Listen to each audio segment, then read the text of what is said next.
is more so these negative things. And when you don't talk about negative situations or things that hurt you, or you keep it balled up, or things that you're angry about, or things that people did to you, this is how you end up like Diddy.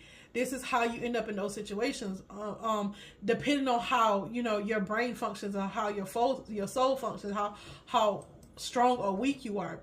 I don't know. I can't say Diddy was strong or weak, because we don't know how many times that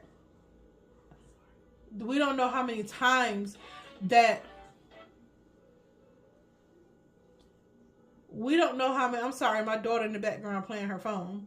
We don't know how many times that he was violated, even as a child, young adult, teenager. We don't know, so we can only speculate. So I'm not calling him weak or strong, but I know he's been tricked by the enemy, and he's a prime example of what not to do. He's a prime example of not what to be, because you gotta understand, his Diddy shows a lot of signs, and I'm not a psychiatrist, but it doesn't take a rocket scientist to figure out that there's something seriously wrong with Diddy. Some people say he's a sociopath. He could probably have traits of that too, but to me, he's a psychopath.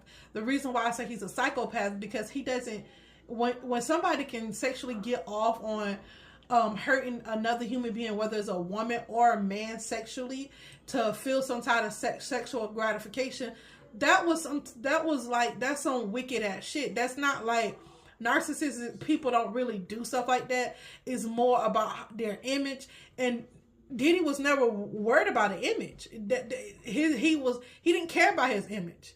Clearly, he was in the hallway. He was passing by people and making pass up people. Diddy didn't care about an image. So that lets me know he was beyond narcissism. That's one of the key red flags that let me know he was beyond narcissism. Because narcissistic people care about what you think about them. They try to keep stuff hush-hush. Only reason he tried to keep stuff hush-hush was out the media. And then people knew what he was doing, and he didn't care.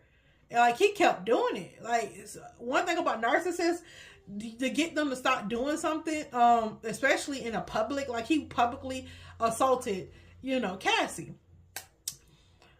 That's not narcissism. And people's like, oh, he was on the Tootsie, or he was on, I don't care what he's on.